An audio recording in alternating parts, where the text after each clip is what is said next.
Deixa eu só acertar a gravação. Bem, boa tarde a todos e a todas. O Vicente já fez um enunciado do que são esse conjunto de colóquios que nós estamos desenvolvendo entre as 5 instituições. Hoje, a conversa é sobre as grandes mudanças que têm ocorrido na economia mundial e o rebatimento dessas mudanças na América do Sul. Nós vamos contar com o professor Paulo Nogueira Batista, conhecido de todos vocês, e com o Pedro Barros, que é do IPEA e que foi diretor da área econômica da Unasul. A ideia é ter uma fala de alguma coisa em torno de 20, 25 minutos, sempre com alguma tolerância. Na sequência, a gente abre a palavra para as pessoas. Também vamos fazer inscrição, também vamos recepcionar perguntas pelo chat, né? Então, acho que a gente, sem mais delongas, eu ainda não consegui, Paulo, baixar aqui coisa, eu estou com problema, mas enquanto você começa a falar, eu vou abaixando aqui, você me aciona quando você quiser que eu apresente os mapas, tudo bem? Então, com você, Paulo.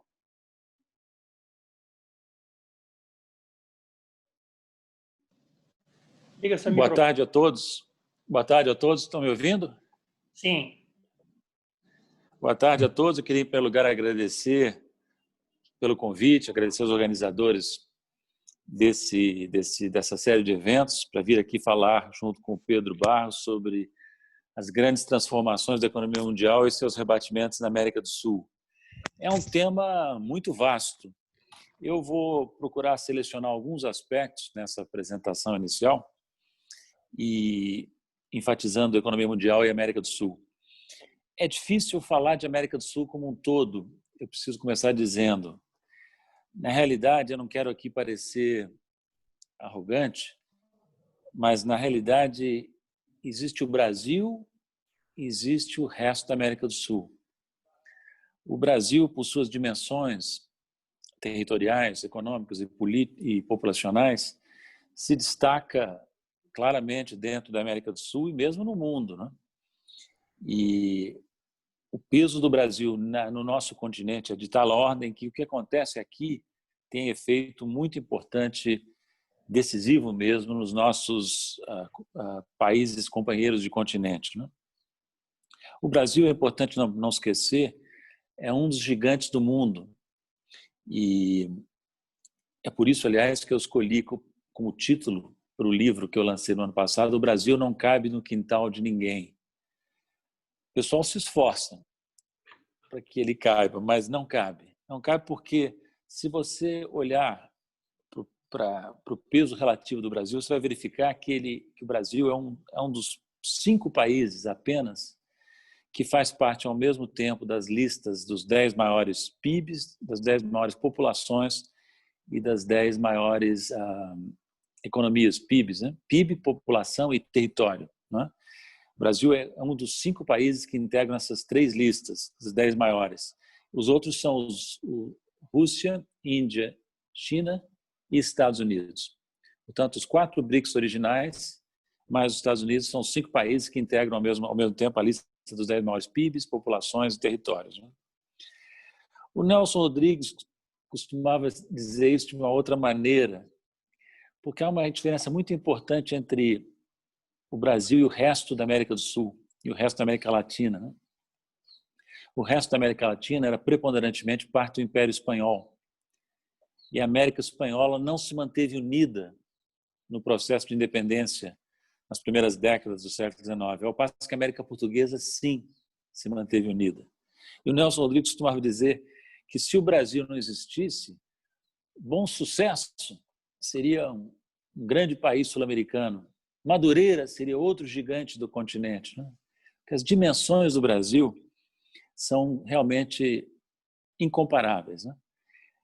Eu sei, viu, que ao dizer isso, eu não estou ignorando de maneira nenhuma que esse gigante que é o Brasil se comporta, às vezes, e notadamente agora, no passado recente, como um anão ressentido e incompetente, né?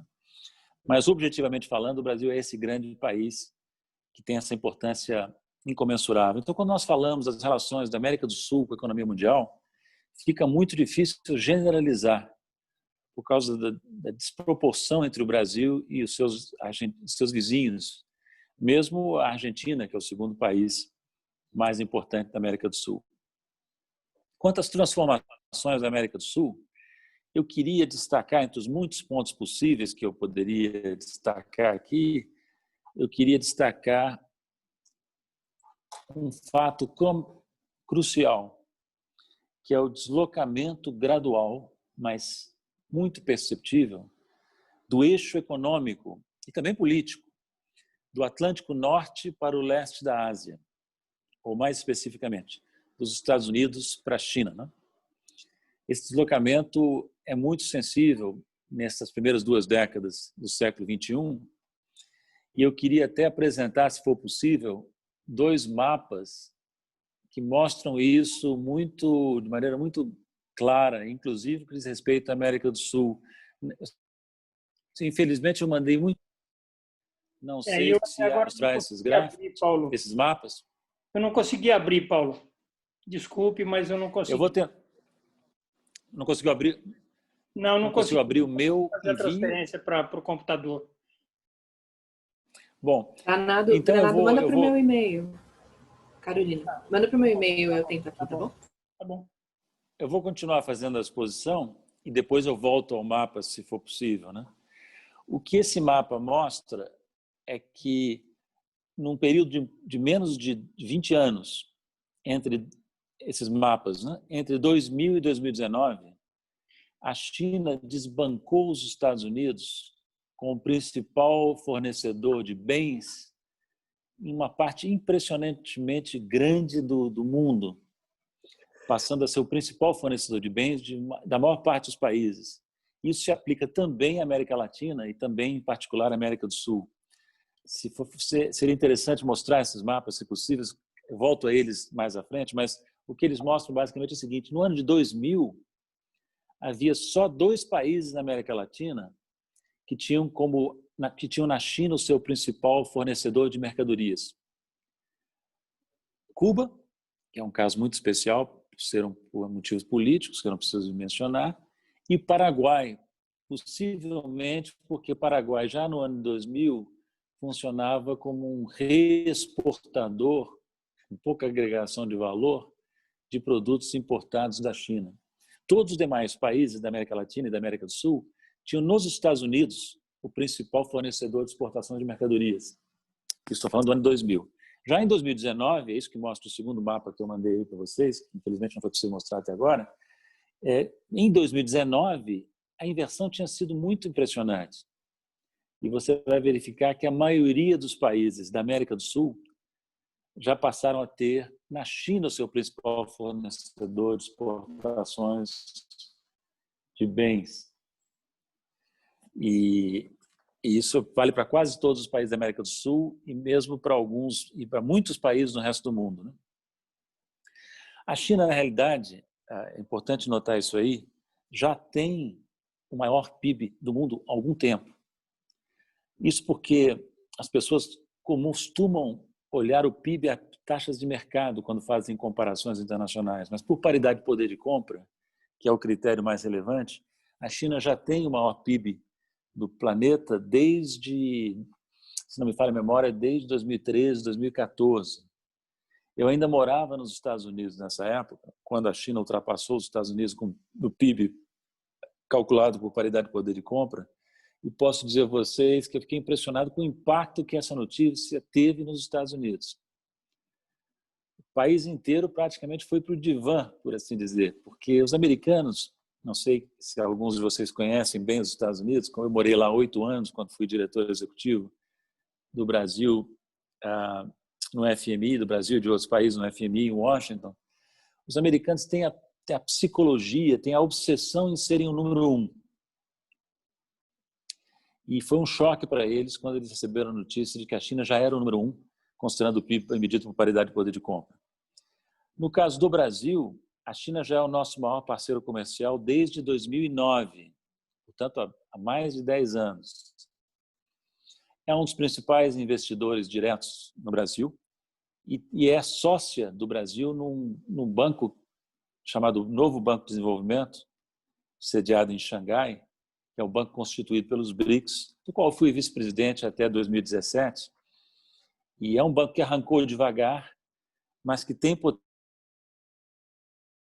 potencial para ser um dos principais multilaterais de desenvolvimento do mundo, pela base de capital que ele está constituindo, né? Então, nós temos aí na China, por vários motivos, além desses que eu mencionei, outros que eu poderia mencionar também, nós temos a China um país que se destaca gradualmente como um país importante. Notem que eu não estou querendo insinuar, e talvez esse mapa que eu espero que possa ser ainda mostrado, dê essa impressão, que os americanos já foram desbancados pela China como potência hegemônica no mundo. Não. Os americanos, os Estados Unidos, vão continuar sendo, por largo período, a principal potência num sentido mais amplo, não só econômico, mas também político e militar, né? Mas a verdade é que o processo de deslocamento da hegemonia já começou. Esses deslocamentos de poder político, de eixo econômico, não se fazem de uma hora para outra. Por exemplo, levou várias décadas para a Inglaterra e a Europa, de um modo geral, passarem o bastão para os Estados Unidos, né? E o mesmo vai acontecer, imagina, ao longo do século XXI.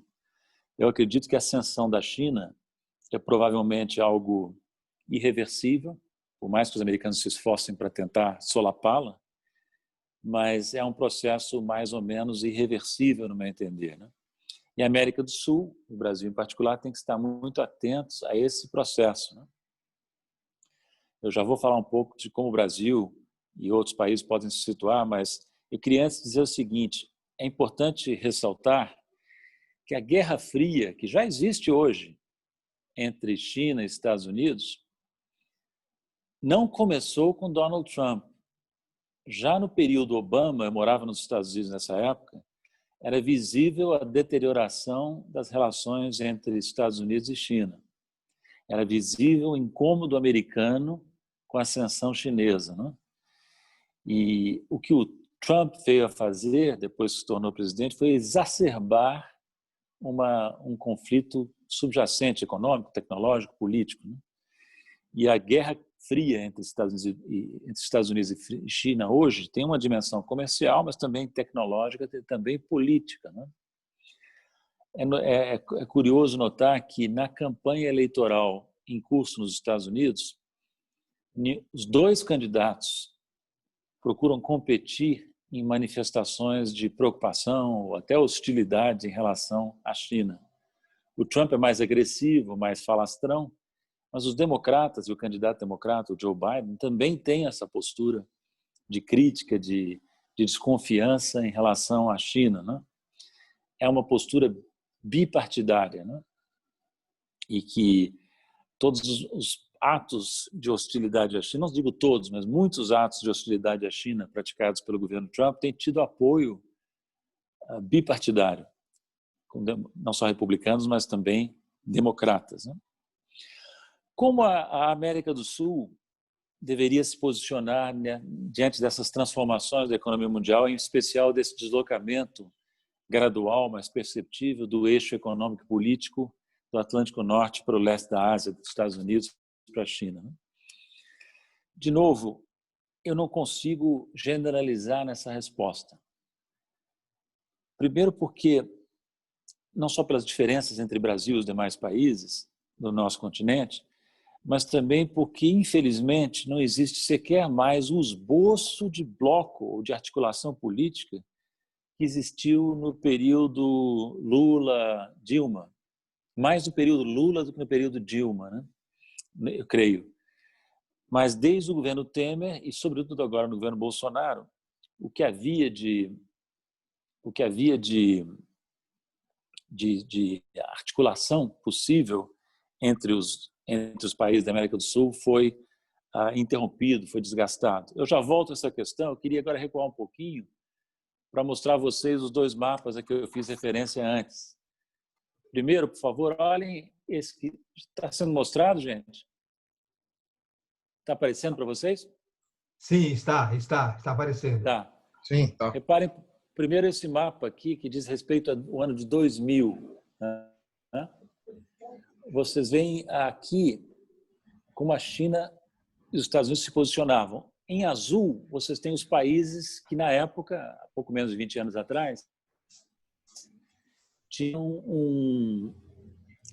nos Estados Unidos o principal fornecedor de mercadorias, o principal exportador de mercadorias. Vocês veem que a maior parte do mundo é azul, né?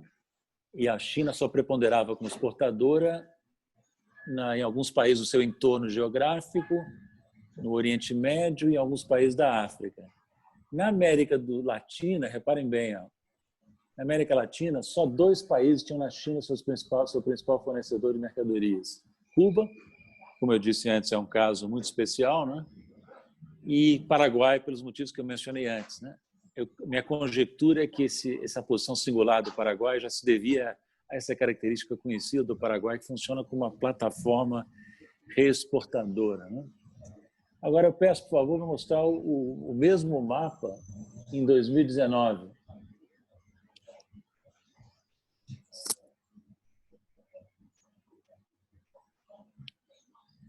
Dá para colocar o 2019?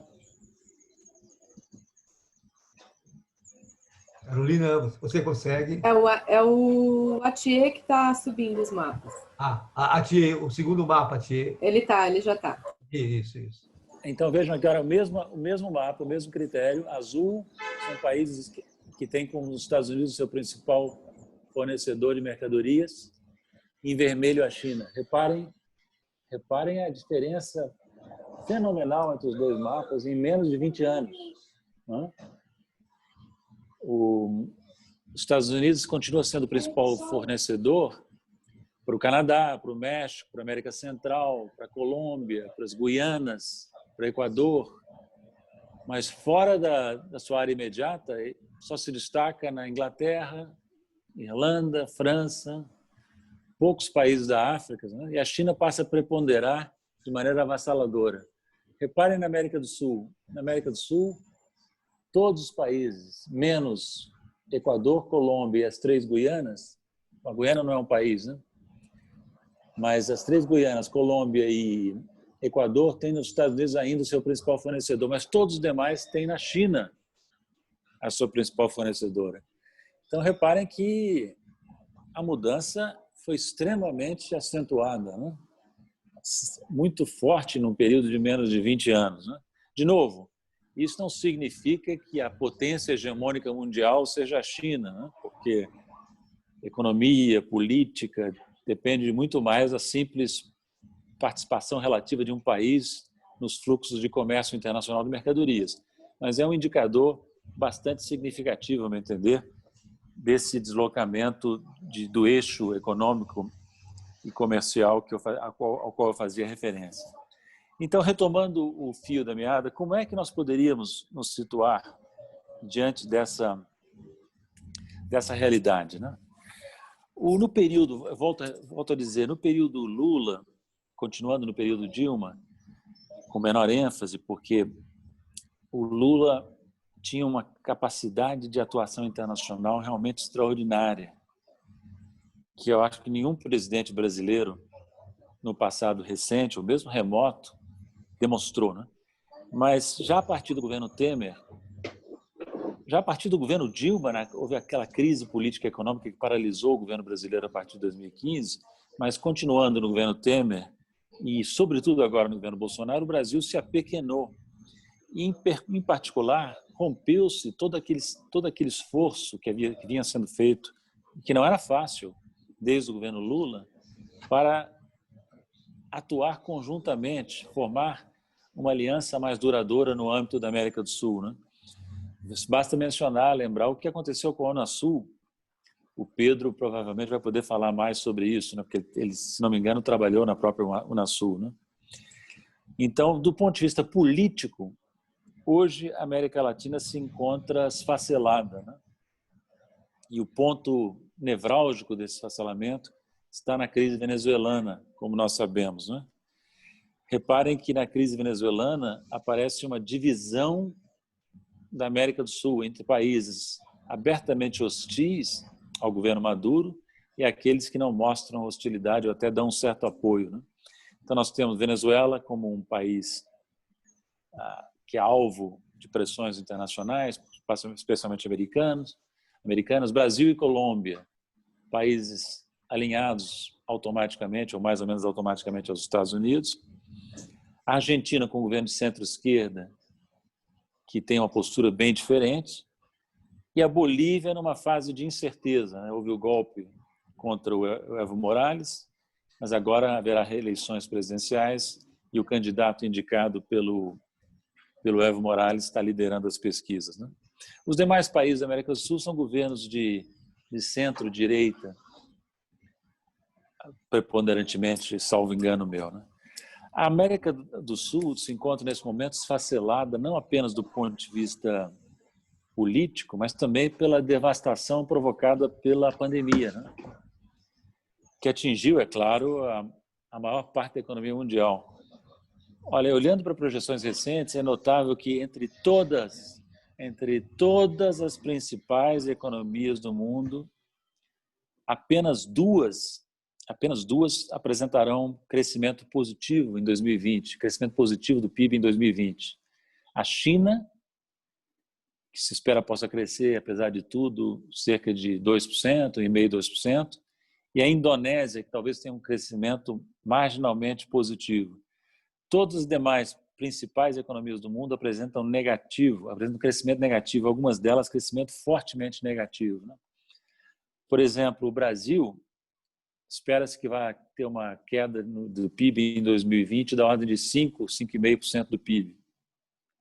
Não é a pior da América do Sul, hein, devo dizer. Todos os principais países da América do Sul estão projetados com a queda maior do PIB do que o Brasil. Por exemplo, a Argentina projeta uma queda de 11%, o Chile 6%, Colômbia quase 8%, México, que na América Latina, quase 10%. E Peru é o caso aparentemente mais grave, com uma queda esperada de 13% do PIB. Então, nós temos uma economia passando por uma recessão muito profunda, com perspectivas de recuperação problemáticas, né? E nesse contexto será muito importante o posicionamento que nossos países poderão adotar em relação a por exemplo, esse deslocamento do eixo de poder econômico e político. No meu entender, é um erro estratégico do Brasil alinhar-se de maneira estreita aos Estados Unidos, como seria também um erro estratégico alinhar-se à China. Com a China nós temos uma cooperação muito positiva no âmbito dos BRICS, no âmbito comercial, em outros âmbitos, mas também temos relações importantes com os Estados Unidos. Se o Brasil tivesse noção de interesse estratégico, tivesse um governo com política externa razoável, ele não estaria, nesse momento, alinhado a nenhum dos dois polos principais de poder, né, no cenário econômico e político internacional.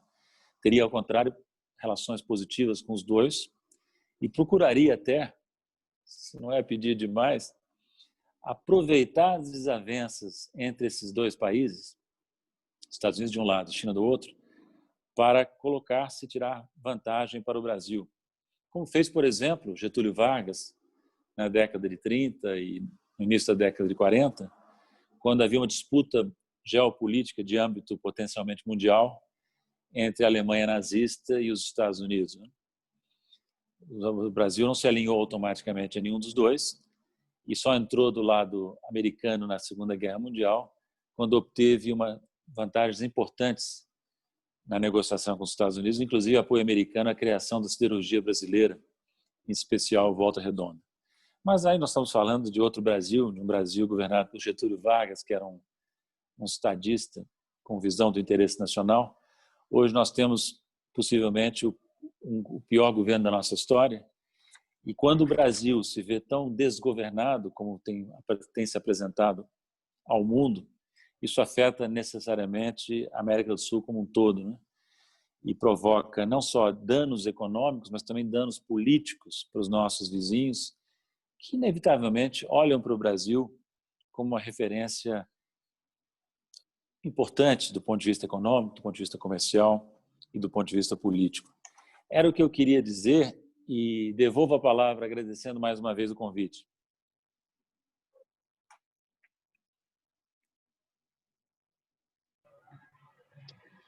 Bem, obrigado, Paulo. Eu estou com um problema no meu computador, passei pro celular, e estou passando a coordenação automaticamente para a Carolina.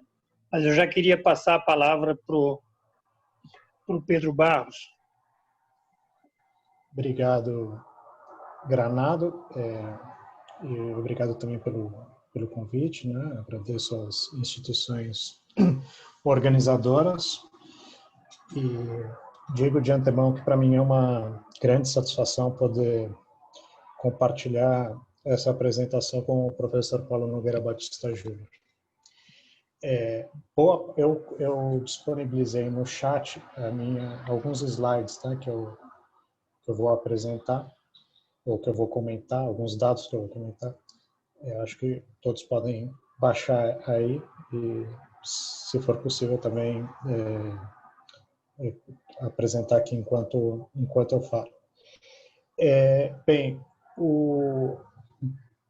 boa parte das considerações já foram comentadas, né? Eu vou apenas reforçar alguns elementos e aprofundar outros, né? Porque, no grosso, a absoluta coincidência sobre os pontos centrais, né? O que foi chamado na apresentação anterior de região esfacelada, enfim, aqui eu vou tentar mostrar como há um momento de desintegração econômica e comercial forte na região, que foi muito acentuada nos últimos anos, e também uma fragmentação política, tanto dentro dos países como entre os países, né?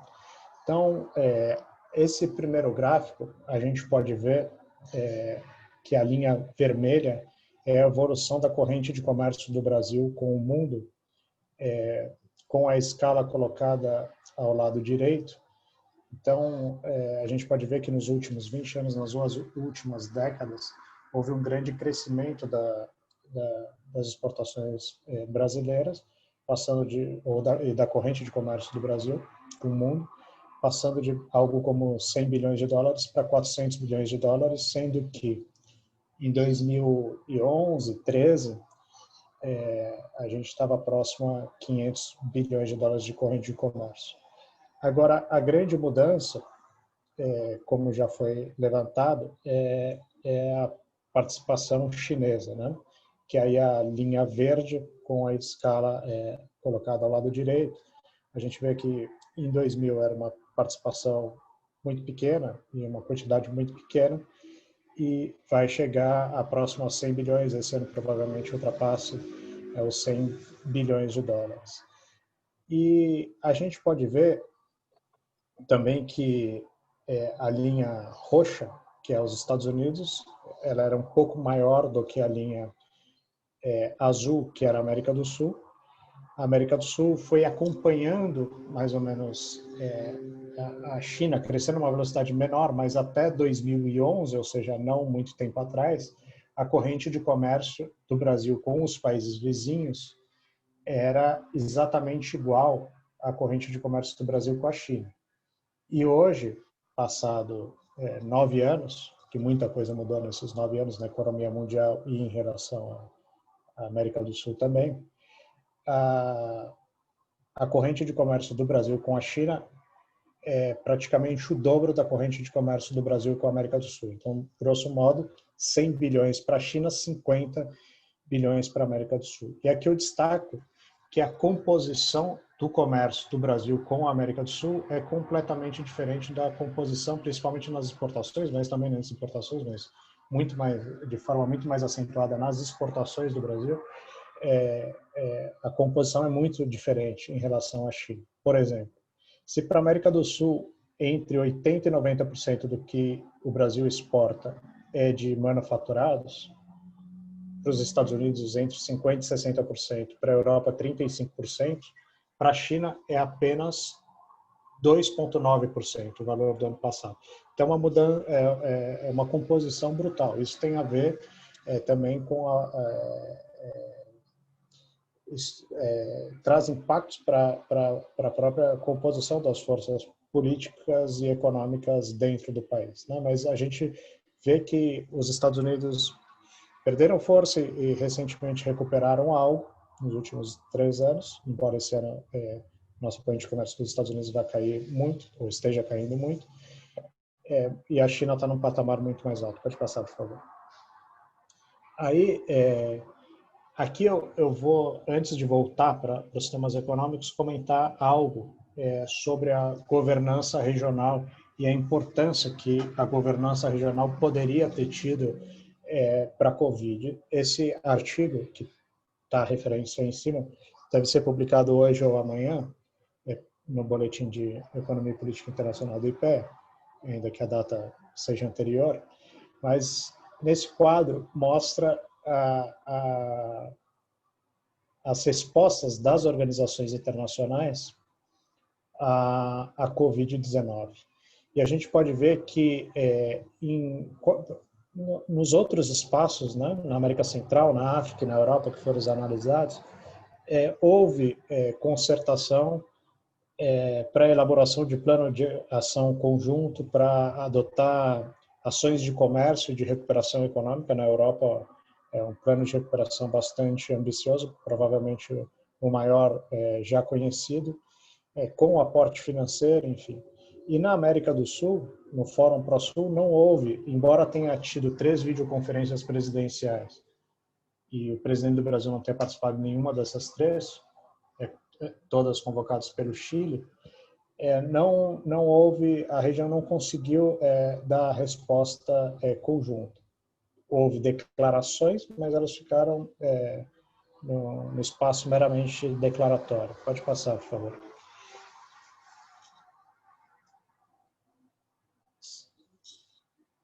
Se puder seguir, por favor. Aí, esse é um gráfico, não era possível analisar, porque os dados são um pouco atrasados, mas o comércio intra-regional das diferentes regiões do mundo. Então, aqui foi feito um recorte que reflete um pouco do comércio intra-regional, que são de duplas de países líderes em suas respectivas regiões, né?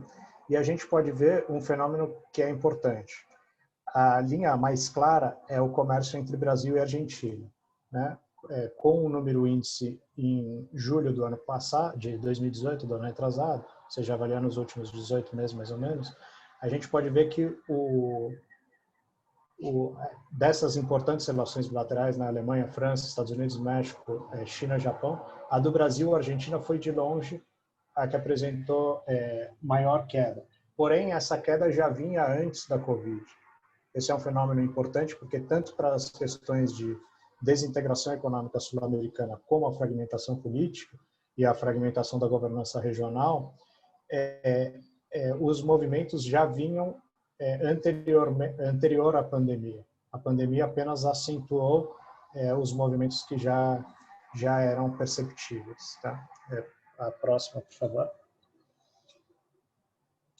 Aí tem uma análise que aí vai mostrar esse movimento da corrente de comércio do Brasil com os países vizinhos, estão aí todos os países da América do Sul, e aí diz respeito ao primeiro trimestre dos últimos 3 anos, ou seja, como os efeitos da pandemia no comércio, eles começaram a ocorrer na última semana de março, ou nas 2 últimas semanas de março. No primeiro trimestre ainda é possível, com os dados do primeiro trimestre, é possível analisar o movimento que já vinha independentemente da pandemia. E a gente pode ver que o comércio do Brasil com os países vizinhos todos, principalmente a Argentina, mas os outros também, o Chile, enfim, Paraguai, Uruguai, eles já vinham caindo antes da pandemia, né? E já vinha em 19 já havia sido muito pior do que 18, e nos primeiros meses de 20 muito pior do que de 20. Aí na próxima página a gente vai ver que aí analisando o segundo semestre, que foi o segundo trimestre, desculpa, quando o impacto da pandemia foi maior, foram os 3 meses mais afetados em todo o mundo e na América do Sul também. aí a gente pode ver que o comércio do Brasil com a região despenca. E essa queda da corrente de comércio é muito maior do que a queda da corrente de comércio do Brasil com o resto do mundo. Ou seja, durante a pandemia, a participação da América do Sul no comércio exterior do Brasil despencou. Por exemplo, o comércio do Brasil com a China praticamente não foi alterado com a pandemia. A participação, como o comércio do Brasil com o resto do mundo, e em particular com a América do Sul, caiu muito, a participação da China nas exportações do Brasil subiu muito, inclusive por um percentual que merece alerta por parte do Brasil, porque o Brasil está concentrando muitas suas exportações na China. Então, a gente já vinha num crescente. O ano passado, 28% das exportações do Brasil foram exclusivamente para a China, e nos 6 primeiros meses desse ano, no período aí analisado, 40% das exportações do Brasil foram para a China, uma concentração bastante importante. Em outras palavras, dá para dizer, não é o único fator, mas uma colocação ali, já nas conclusões do professor Paulo Nogueira Batista Júnior, apontou a importância do Brasil ter relações diversificadas e atuar como terceiro interessado nesse conflito geopolítico maior entre Estados Unidos e China. Entendo que todos concordamos com essa avaliação. Porém, o Brasil tem ficado, nesses anos, mais dependente das exportações para um único parceiro, a China, e essas exportações são concentradas em 4 produtos, né? Celulose, soja, minério de ferro e petróleo. Esses 4 produtos crescentemente se concentram no mercado chinês. As exportações brasileiras desses 4 produtos crescentemente se concentram no mercado chinês. Porém, também graças a essas exportações para a China, que o impacto da crise econômica mundial derivada da pandemia é um pouco menor no Brasil do que nos outros países da América do Sul e da América Latina e Caribe também. Dos 33 países da América Latina e Caribe, apenas 3 têm superávites estruturais com a China: o Brasil, o Chile e a Venezuela. E o Brasil tem características próprias nesse superávit porque há uma diversificação, ainda que muito concentrado, um pouco maior. Mas o outro fator que leva, que chama atenção na comparação das políticas macroeconômicas dos países da América Latina e Caribe nesse período de pandemia, é que o Brasil, junto com a Colômbia, por contraditório que possa parecer, né, levando em conta os presidentes e a posição política deles e dos ministros da economia também, mas o Brasil é o que tem utilizado mais da política fiscal, muito mais do que a Argentina ou o México, para combater os efeitos da crise. Isso pode soar contraditório, né? O Brasil e a Colômbia, com governos no âmbito econômico declaradamente liberais e politicamente de centro-direita, ou de direita, no caso do Brasil e da Colômbia também, mas na resposta econômica aos efeitos da pandemia, esses países têm utilizado com mais ênfase a política fiscal. Nos informes tanto do Banco Mundial como do FMI, isso está mencionado no artigo, essa posição é bastante clara, né? Por outro lado, o México é o que menos tem utilizado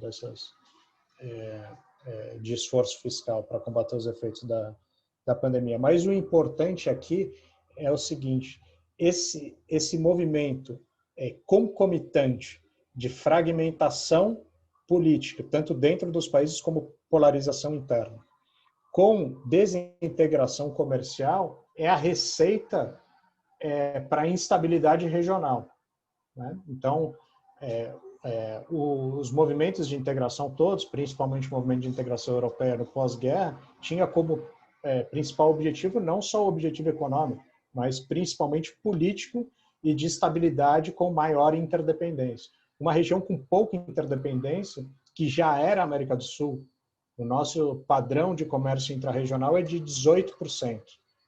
Né? Em 2018, tinha caído para 15%, o ano passado para 12%, e esse ano, nesse período aqui analisado, menos de 10% das exportações e importações do Brasil é com os países vizinhos. Isso é gravíssimo, né?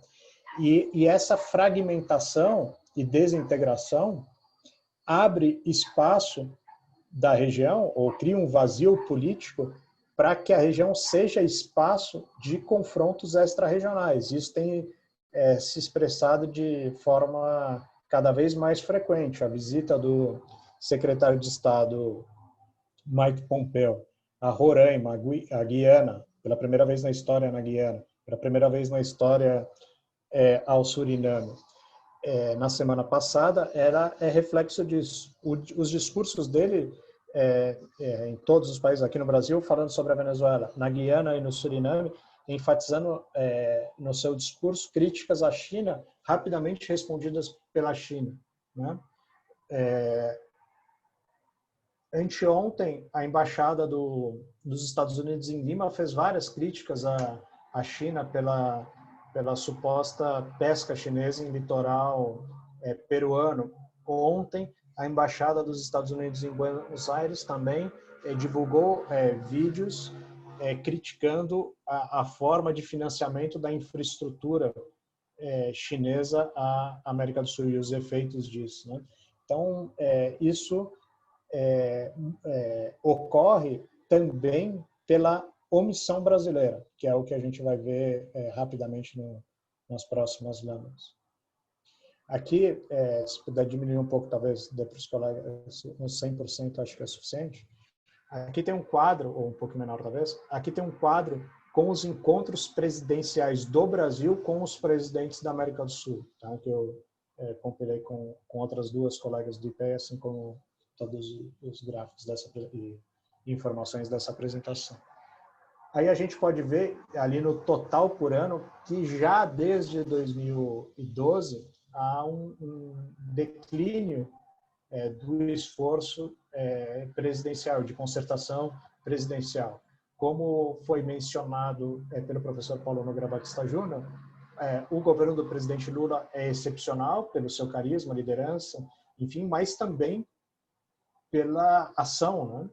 Também por esse esforço de concertação em nível presidencial com os países vizinhos. Aí pode passar, e aí eu vou comentar alguns outros aspectos econômicos, muito rapidamente também.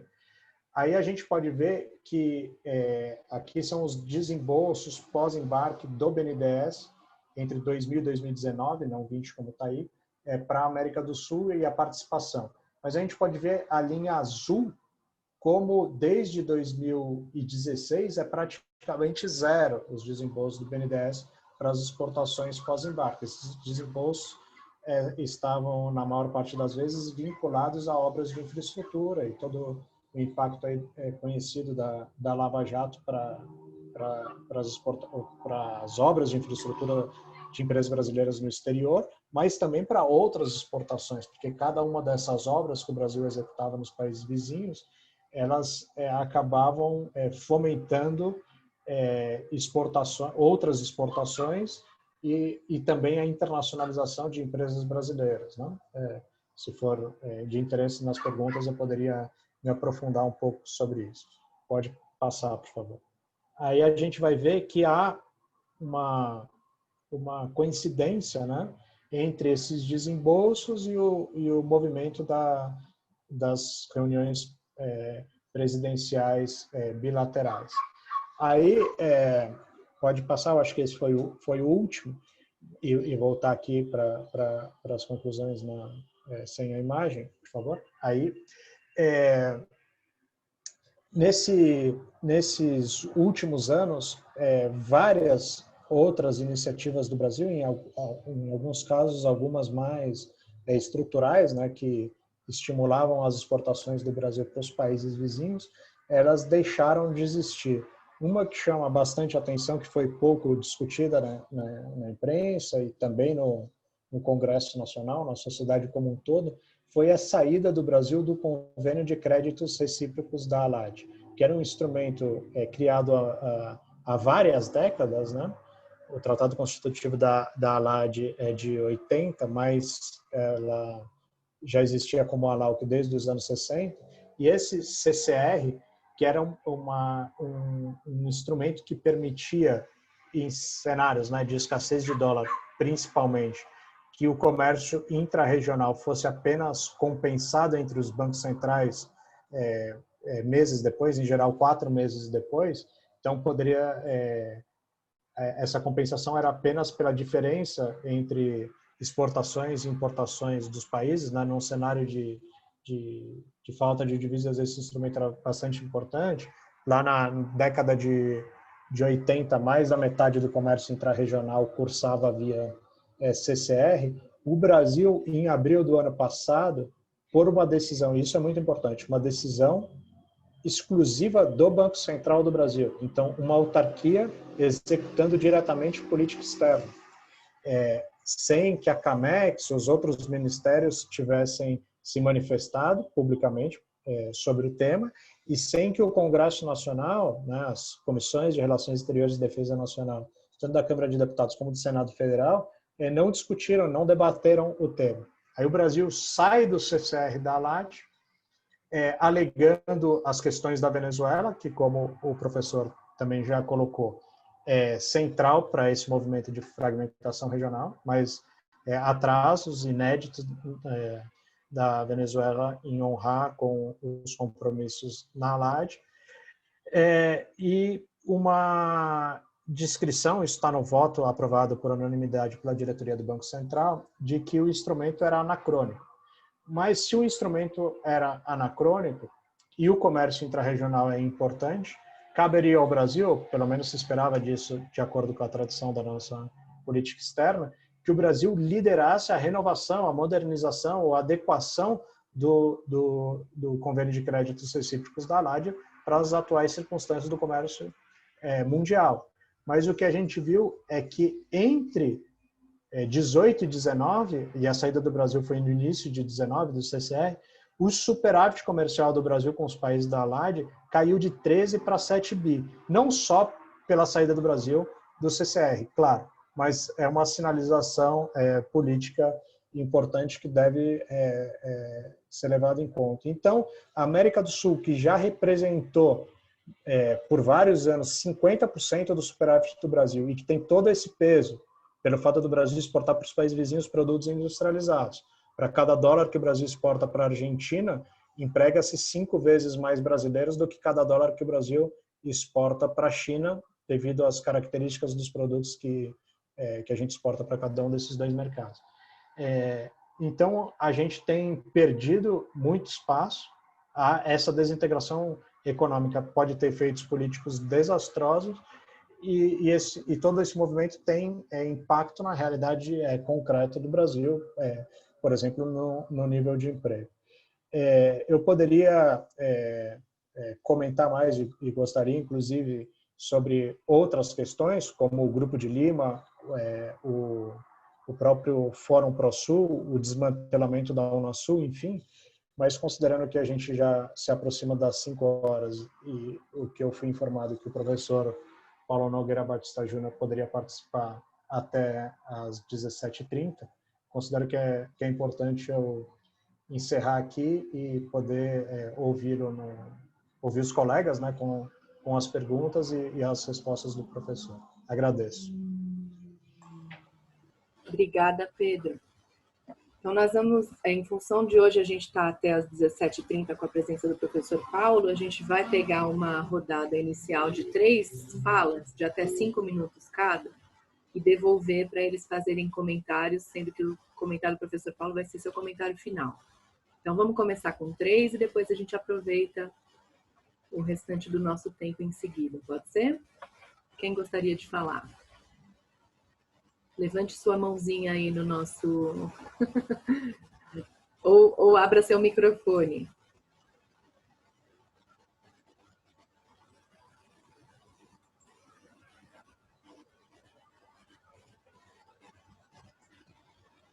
Me escreve, Carolina.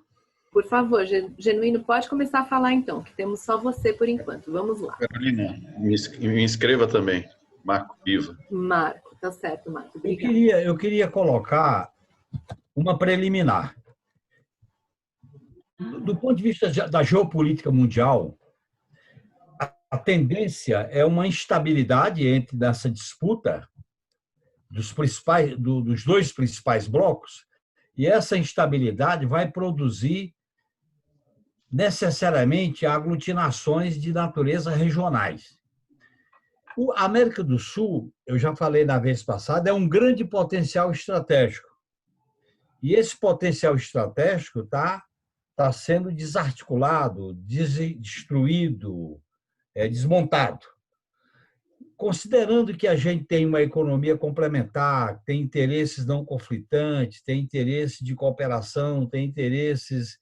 Todas as experiências foram bem-sucedidas, desde a primeira experiência de reunir os governos da América do Sul com os governos árabes, toda a experiência em relação às parcerias da Unasul e principalmente do Conselho de Defesa Sul-Americano, eu colocaria essa...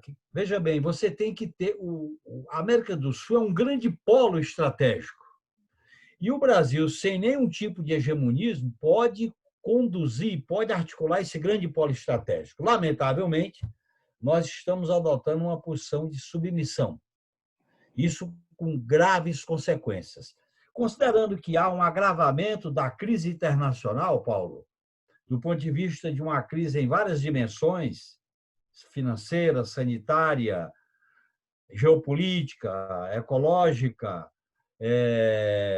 bancária, pode acontecer isso do ponto de vista de uma disputa mais acirrada, essa situação da América do Sul tende a se aguçar. Veja o caso da Bolívia, que impediram legalmente a candidatura do Evo Morales, o caso do Equador, que impediram a candidatura do Rafael, essa pressão em cima da Venezuela, o desafio político nosso aqui, que eu acho que é um desafio se o Lula vai restituir seus direitos políticos ou não. Portanto, há uma espécie de endurecimento político para manter essa política de América para os americanos. Então, eu vejo que nós poderemos entrar numa área de instabilidade e de conflito, e não de negociação de acordos como foi o início do século XXI. Eu acho que nós vamos entrar numa área de conflito, de tensionamento.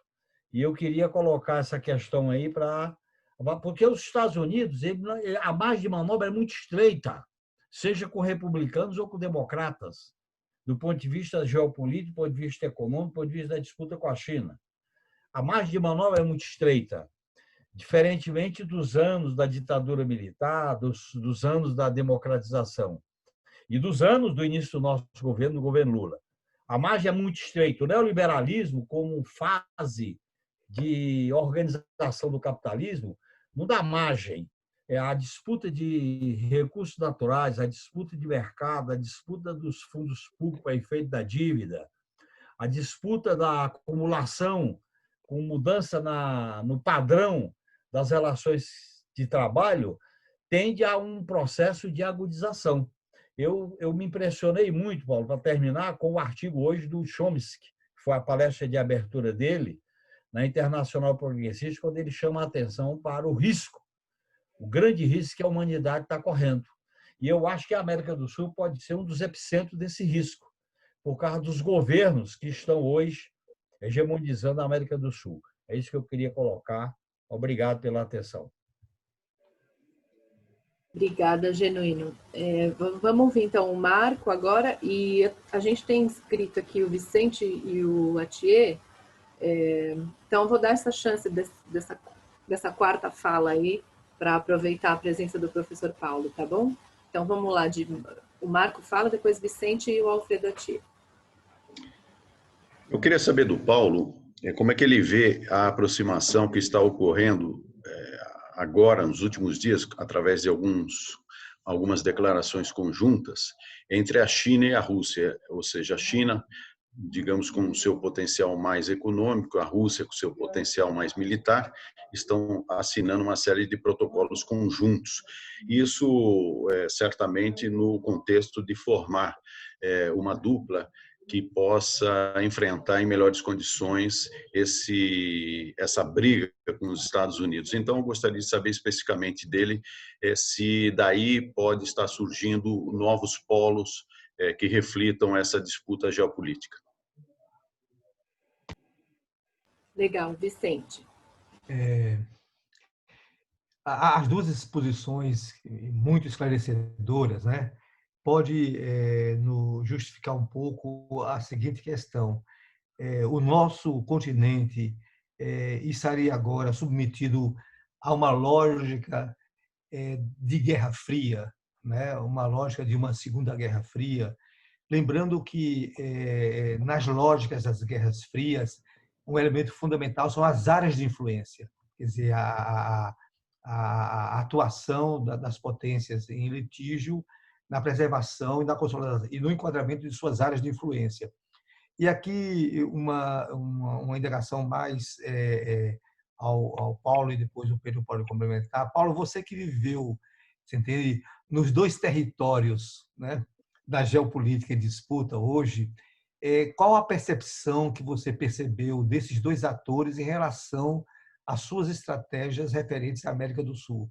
Aqui me refiro aos Estados Unidos e à China. Obrigada.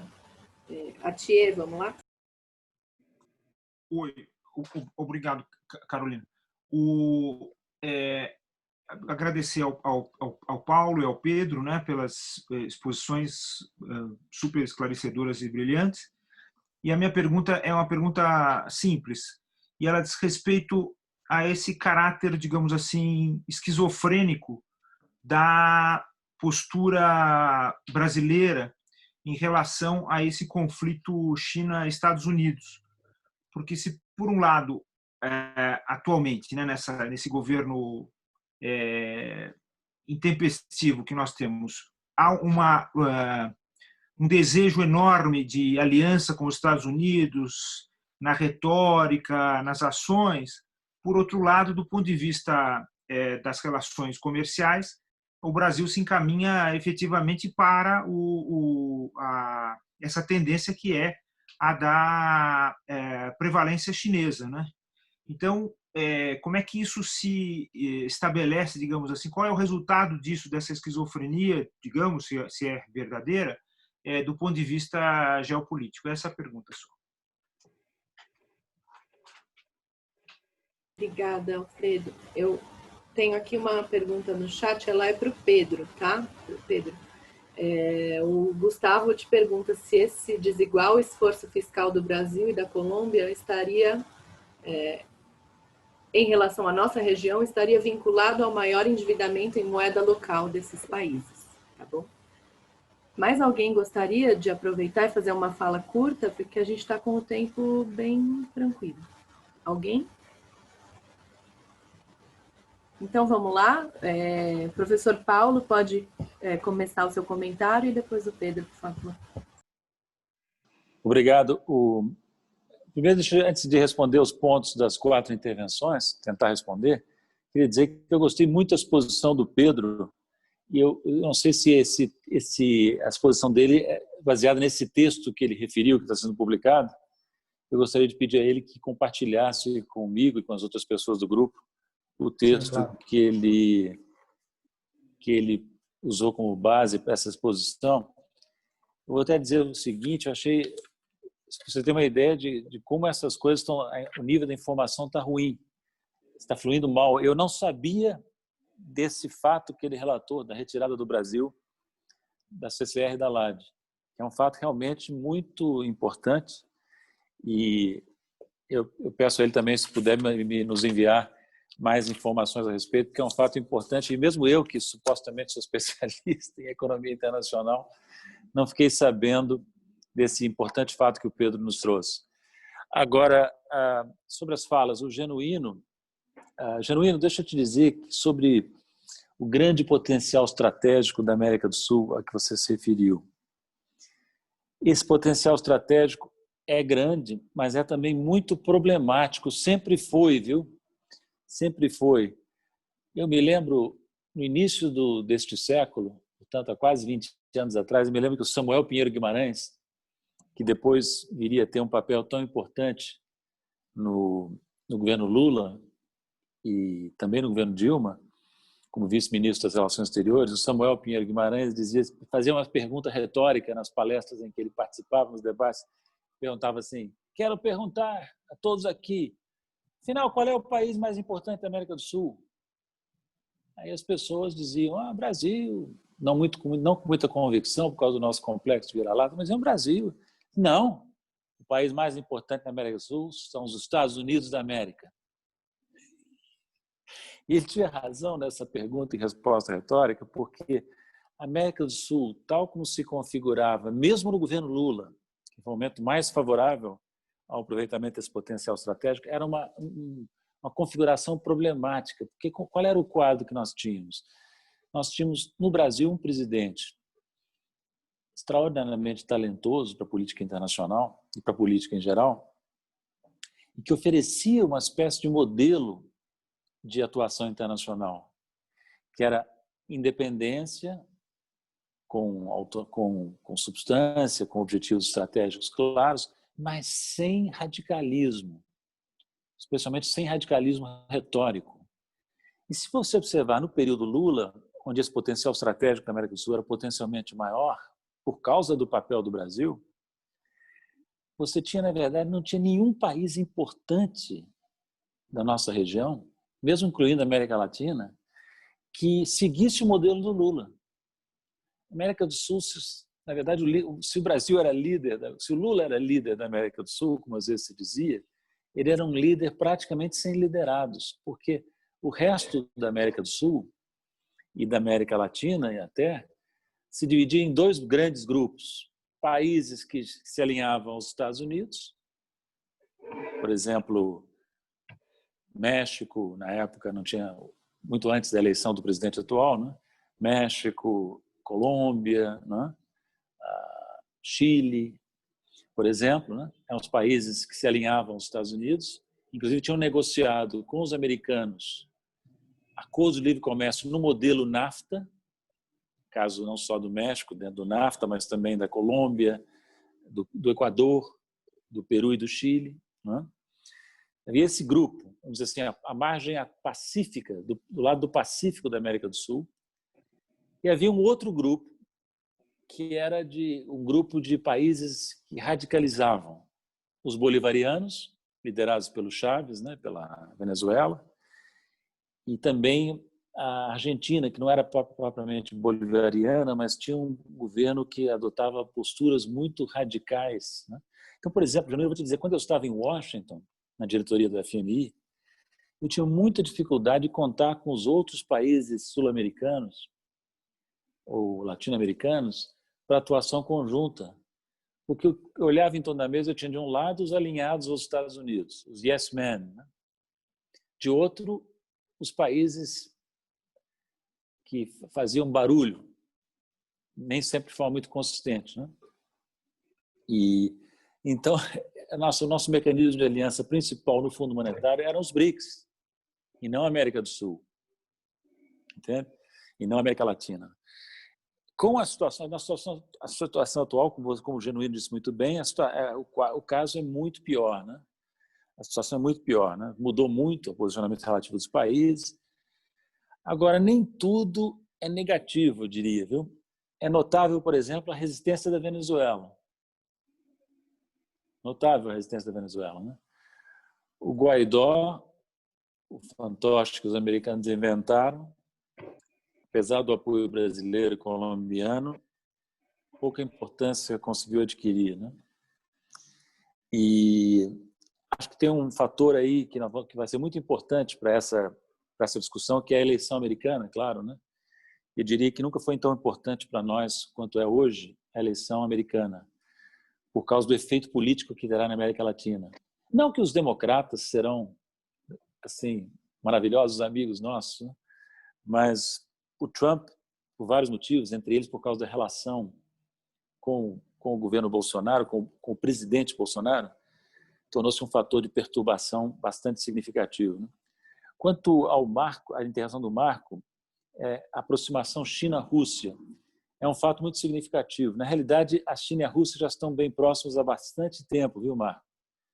Bem próximos, política e economicamente. Isso era muito visível para mim no processo BRICS, do qual eu participei desde o início de 2008 até minha saída da China em 2017, né? A proximidade da China e da Rússia se explica de maneira, pode ser resumida da seguinte maneira: a Rússia, na verdade, entrou em confrontação com o Ocidente. Eu diria até que a confrontação foi mais motivada pelo Ocidente do que pelo Putin, né? É controvertida essa afirmação, mas eu tenho a impressão que pode-se dizer isso. Quando os europeus, e sobretudo os americanos, imaginaram, isso o governo Obama, hein, imaginaram que poderiam atrair a Ucrânia para a União Europeia e talvez até para a NATO, num segundo momento, desconsiderando a importância estratégica que a Ucrânia tem para a Rússia, querendo imprensar realmente a Rússia, eles cutucaram uma onça com vara curtíssima, né? E o Putin, diante da crise que se instalou, resolveu incorporar a Crimeia, né? Que, aliás, tem uma população preponderantemente russa e que apoiava a incorporação da Crimeia à Rússia, deve-se dizer. Né? Mas com essa decisão do Putin, decisão arriscada e corajosa, a Rússia passou a enfrentar sanções por mais de 40 países, liderados pelos Estados Unidos.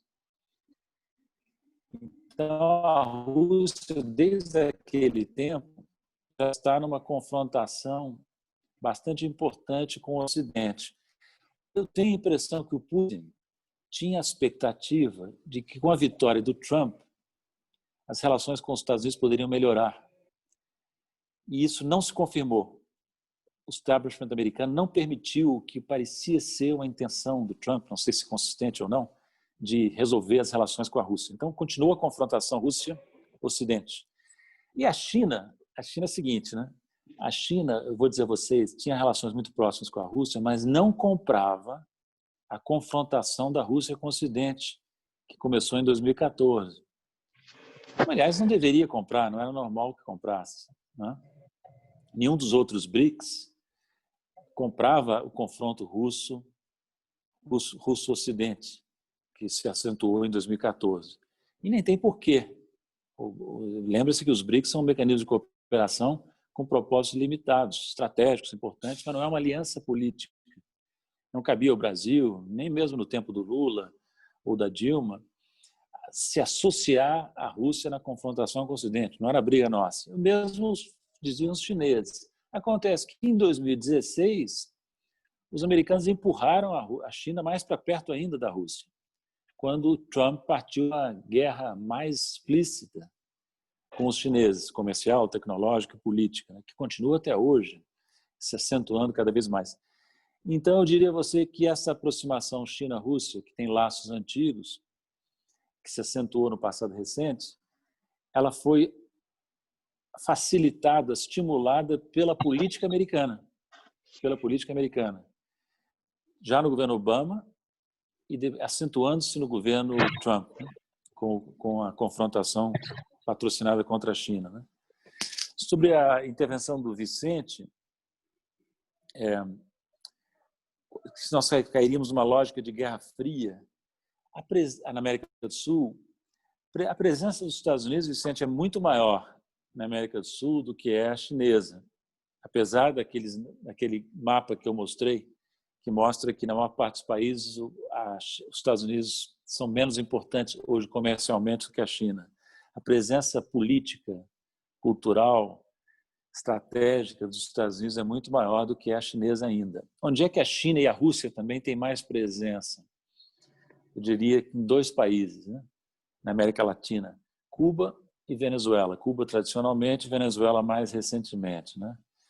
Inclusive, o Maduro tem se apoiado na China e na Rússia para fazer face às pressões que tem recebido. E seria a pior coisa que o Brasil poderia fazer, seria se engajar em hostilidades crescentes em relação à Venezuela, comprando a agenda do Trump. Né? É uma tolice arrematada, nós não temos por que fazer isso. E foi o incidente recente na fronteira da Roraima com a Venezuela, do Brasil com a Venezuela em Roraima, foi realmente lastimável.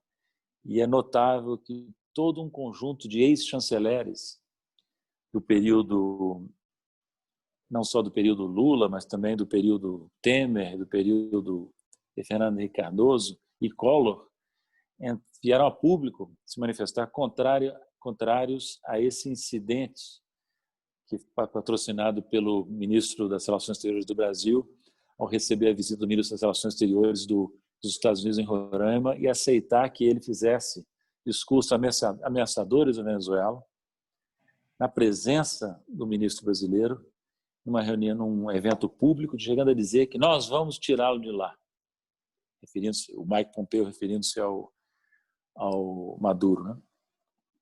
Então nós temos aí um quadro muito delicado. Eu vou te dizer, para terminar, Vicente, a resposta ao seu ponto, eu morei 8 anos e meio nos Estados Unidos, agora, e 2 anos na China, né? E não posso dizer que conheço em profundidade, conheço melhor os Estados Unidos, porque eu também morei antes nos Estados Unidos, e não posso dizer que conheço profundamente a China. A China é um país difícil de entender, sabe? Difícil, não é um país nada transparente, as barreiras linguísticas e culturais atrapalham muito, mas eu diria a você o seguinte, que há diferenças importantes entre os dois países, em geral, e na atitude em relação à América do Sul. Os chineses estão fazendo um jogo de longo prazo. Eles têm uma estratégia de longo prazo, isso é sabido, né? Enquanto que os Estados Unidos, muito mais imediatistas, com um horizonte muito mais curto, né? Até por causa do ciclo político eleitoral. A China, eu diria o seguinte, os chineses, eles se caracterizam... Primeiro, é importante lembrar o seguinte, a China, com todo esse poderio que adquiriu, não se esqueçam que a China ainda é um país em desenvolvimento. O nível de produto per capita chinês só recentemente ultrapassou o brasileiro. E mesmo numa cidade como Xangai, que é a cidade mais sofisticada da China, onde eu morei, você, circulando na cidade, interagindo um pouco, você logo percebe que por trás daquela fachada imponente existe ali um país em desenvolvimento, com muitas características ainda de um país relativamente atrasado. Entende? Os chineses têm consciência disso, que eles são um país que está em franca ascensão, mas que não são ainda um país de primeiro mundo, né? Podem vir a sê-lo em algumas décadas, mas ainda não são. E, portanto, nós temos assim uma maior facilidade de diálogo com eles, apesar das diferenças culturais e linguísticas, históricas, que são maiores. Porque o Brasil, queremos ou não, é um país do Ocidente. Né? Não do Ocidente político, mas do Ocidente cultural, digamos assim. Né? Em grande parte, o Brasil é isso. E ao passo que o Brasil e a China integram um chamado Sul político, né? Que são os países em desenvolvimento que procuram se cooperar para mudar a situação internacional. Então, eu diria a você que nós temos todo o interesse em manter uma boa relação com os Estados Unidos, uma relação a mais construtiva possível, e também com a China.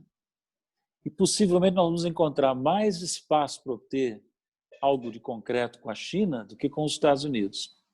Até porque a China, uma vantagem do Trump para o Brasil e para outros países é que o Trump colocou a China sob pressão e a China precisa mais dos outros países do que antes. Inclusive, no âmbito dos BRICS, houve um reequilíbrio potencial derivado da ofensiva do Trump contra a China. Né? E, finalmente, para terminar, infelizmente, eu não peguei o nome da pessoa que fez a quarta intervenção. É o Alfredo Atier. Alfredo, para terminar, eu diria o seguinte, existe um desejo enorme do governo atual, compartilhado por parte das camadas dirigentes brasileiras, de ter uma relação com os Estados Unidos primordial, especial. Não é? Eu vou dizer a você que a maneira como o governo Bolsonaro tem conduzido esse assunto é tão deficiente que até as camadas dirigentes brasileiras, que não se destacam por um desejo de profunda independência em relação aos Estados Unidos, para ser o mínimo, até as camadas dirigentes brasileiras estão críticas, estão hesitantes em relação ao comportamento brasileiro. Vejam que, por exemplo, no incidente que eu mencionei há pouco, em Roraima, o presidente da Câmara, Rodrigo Maia, soltou uma nota considerando aquele incidente como se não me engano a palavra que ele usou foi uma afronta às tradições da política externa brasileira, né? O Rodrigo Maia, no meu entender, é uma figura razoavelmente representativa do que são as camadas dirigentes brasileiras. E o fato de ele ter se oposto, a maneira como o chanceler brasileiro tem se relacionando com o chanceler americano, me parece significativo. Veja, Alfredo, que nessa relação especial, supostamente especial, Brasil-Estados Unidos, as concessões têm sido quase que exclusivamente brasileiras. É difícil encontrar algo de concreto que o governo Trump tenha feito em contrapartida a inúmeras concessões econômicas e políticas que o governo Bolsonaro tem feito, essencialmente em base unilateral. Em várias áreas, na área comercial, na área política, na área de investimentos, né? Então, o Brasil está ansioso para fazer concessões aos Estados Unidos. Tem alguma lógica isso? Eu vou dizer a vocês que eu, morando 8 anos e meio nos Estados Unidos, recentemente, trabalhando numa entidade internacional onde os americanos têm um peso grande, eu quero dizer a vocês que, como diretor no FMI, como delegado brasileiro no G20, eu cansei de ver a indiferença e até o desprezo com que os americanos tratavam os seus satélites, grupo do qual o Brasil nem remotamente fazia parte na época em que eu lá estava. Não quero citar nomes, mas cansei de ver, nomes de país, mas cansei de ver. O americano não entende comportamento subserviente, não respeita, não despreza.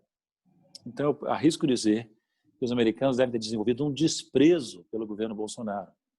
É óbvio que embolsam as concessões que o Bolsonaro faz, que o chanceler do Bolsonaro faz, mas não respeitam e nada oferecem de significativo em contrapartida, né? Como seria de esperar. Qual é a lógica disso? Eu só tenho uma explicação, eu ofereço aí a reflexão de vocês. O que o governo Bolsonaro está tentando construir com os Estados Unidos não é uma relação especial Brasil-Estados Unidos. É uma relação especial Bolsonaro-Trump, onde o Bolsonaro faz as concessões com o chapéu alheio, que é o chapéu do Brasil, e espera obter em troca, talvez, apoio do presidente americano a seus propósitos políticos e às suas disputas políticas internas. Acho que essa é a única lógica possível que eu vejo no comportamento. Talvez eu esteja querendo chegar a uma lógica que nem existe, né? Pode ser que seja mera estupidez, mero primarismo A do governo atual. não tem lógica, né, Paulo? Pode nem ter lógica nenhuma. Mas eu acho que nós não podemos subestimar os nossos adversários políticos, né? E para terminar, queria dizer, viu, que o presidente de formação, das suas limitações evidentes, em termos de conhecimento, em termos de posicionamento, ele tem se mostrado esperto, tem se mostrado habilidoso, é um adversário político para aqueles que prezam Brasil, independência brasileira, inclusão social, justiça social, tem se mostrado um adversário muito perigoso, né? E então, quando nós avaliamos a política externa brasileira e o posicionamento do Brasil nessa disputa China-Estados Unidos, nós temos que ter a mente aberta para examinar várias hipóteses explicativas de algo que nos parece que é profundamente contrário ao interesse estratégico do Brasil. Eu preciso, infelizmente, encerrar. Eu queria novamente agradecer a oportunidade, eu vou ter que sair agora, eu queria novamente agradecer a oportunidade que vocês me deram e fico... também as perguntas foram feitas muito interessantes e fico no aguardo dos textos tão interessantes que o Pedro certamente vai disponibilizar para a gente. Obrigado, gente. Me despeço aqui. Viu? Muito obrigado, Obrigada, Paulo. Obrigada. Agora vamos ouvir o Pedro. Pedro, deixa eu só acrescentar uma pergunta que entrou do Luciano, que é professor na UNILA. Ele pergunta o que a recente eleição do BID nos diz sobre os conflitos entre os Estados Unidos e a China. Vamos lá? Sim. Obrigado, Carolina. Eu vou começar com alguns poucos comentários sobre o tema que eu acompanho menos, mas conheço alguma coisa, sobre a China e a Rússia, né? Começando pela Rússia. A posição histórica da Rússia e o maior interesse russo na geopolítica nas últimas décadas em garantir a cisão, a separação entre os interesses dos Estados Unidos e da Europa. Ou seja, quando há convergência entre Estados Unidos e Europa, a margem de atuação da Rússia é muito menor e seus interesses são muito fragilizados. Por exemplo, as ofensivas do Ocidente, da OTAN, sobre a Rússia, particularmente a já mencionada da Ucrânia, se deram em momentos em que há essa convergência entre Estados Unidos e Europa. Então, numa eventual vitória democrata, que foi o outro tema mencionado nas perguntas e na resposta do professor Paulo Nogueira Batista Júnior, possivelmente, para as grandes questões internacionais, volte a ter uma convergência maior, que não houve nos anos de governo Trump, entre Estados Unidos e Europa, e uma pressão maior sobre a Rússia. E a Rússia, esse movimento de aproximação mais formal entre Rússia e China, do lado russo, tem a ver com essa possibilidade próxima, né, de vitória democrática. E a reação russa certamente vai ser fortalecer os laços com seus aliados, inclusive regionais, né, já mencionados aqui, Venezuela e Cuba, e se esforçar para uma aproximação com outros países, independente da orientação político-ideológica, que não convergem nas posições internacionais com Estados Unidos e Europa, em vários temas, ou na totalidade dos temas. Como ficou evidente essa semana mais uma vez durante a Assembleia Geral das Nações Unidas, a posição brasileira sobre vários temas atualmente, ambiente, enfim, e outros, costumes, etc., ela é dissonante em relação à posição tradicional da Europa e a posição tradicional dos democratas nos Estados Unidos. Não é, embora eu não tenha lido isso em nenhum lugar, né, mas é a minha interpretação, eu acho que é importante para o debate aqui, pode ser que haja, num futuro breve, uma aproximação em várias temáticas entre Rússia e Brasil e outros países, né? Mas Brasil entre eles, que é o que nos interessa mais. Então, eu não me surpreenderia num ano de 2021, em caso de vitória democrata, que não é certeza, mas é um cenário possível, factível, que haja esse tipo de aproximação, inclusive o fortalecimento dos BRICS para várias das agendas. Tá? Eu sei que isso pode parecer totalmente fora, né, da corrente dominante de interpretação, mas é a leitura que eu faço, e isso tem impacto muito forte, inclusive, na questão venezuelana. Agora, vindo aos poucos para a América do Sul. A eleição no BID, né? Ela, provavelmente mais do que qualquer outra eleição no BID, que não foram tantas, né? O BID teve poucos presidentes na sua história, desde o fim dos anos 50, mas essa foi a mais debatida, e pela primeira vez os Estados Unidos atuaram por ter um candidato e impor o seu poder de voto lá, de superior a 30%, para eleger esse candidato. Isso, no meu modo de ver, só é possível dentro desse cenário já apresentado de fragmentação política e desintegração econômica na América do Sul, em particular, e América Latina. Então, na eleição do BID, a gente teve, de um lado,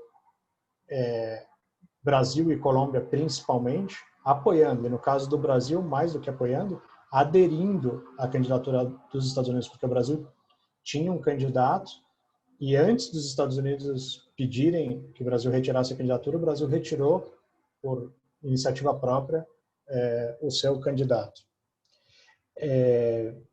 E, de outro lado, países como a Argentina e o México, que já haviam se colocado contra os Estados Unidos na reeleição do Almagro para a OEA, né, que tem suas semelhanças com embora tenha diferenças também, mas com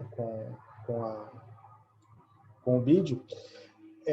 Mas no caso do BID, por exemplo, o Chile, que tem um governo de centro-direita, mas como eu já comentei, tem relações muito comerciais, né, muito próximas com a China, porque além do Chile ter superávit estrutural com a China consome sozinha, por exemplo, 55% do cobre do mundo. E o principal produto do Chile de exportação, conhecido isso, de longe, é o cobre. Mas não é só por isso. O Chile tem tido, embora muita gente lia ou interpretava nos anos 90 e 2000 que o Chile era um aliado quase que automático aos Estados Unidos na política hemisférica, eu não entendo dessa forma, e nessa eleição ficou mais claro do que nunca, né? O Chile tem uma estratégia própria. Tanto é que quando a Unasul foi dissolvida na prática, o Chile se apressou em apresentar uma alternativa, né, que foi o Fórum Pro-Sul. Por quê? Porque 3 ex-chanceleres do Chile se manifestaram contra a saída do Chile da Unasul. E no Chile a decisão de saída pode ser discricionária do presidente da República, porém tem que ser consultado o parlamento, e a Câmara Baixa chilena, por 2 votos, se manifestou contrária à saída do Chile da Unasul. Então o Chile tem uma estratégia própria. E o Chile se uniu a esse esforço da Argentina e do México em tentar prorrogar a eleição. Claro que esses países poderiam e teriam conseguido provavelmente ir às últimas consequências, que seria não garantir o quórum para a votação no BID, porque era necessário 75% de quórum. E esses países tinham votos somados, que isso se expressou na votação, né, ou na abstenção da votação da candidatura Maurício Caroni. 31% dos votos se abstiveram, né, não elegeram o Caroni. Esses 31% seriam suficientes para não dar o quórum à votação, né? Claro que aí seria oferecer o quórum é uma posição ainda mais agressiva do que votar contrariamente ou se abster na votação. Mas esses países poderiam fazer e não fizeram, principalmente pelo fato de que essa eleição foi no dia 12 desse mês de setembro, mas ela foi organizada, essa articulação entre os países, no início de agosto. No início de agosto, a possibilidade do Trump não se reeleger era muito maior. E, embora eu acho que ainda ela não é o cenário mais provável a reeleição, mas ele melhorou um pouco nas pesquisas, e seria um risco muito grande para alguns países, em particular o México,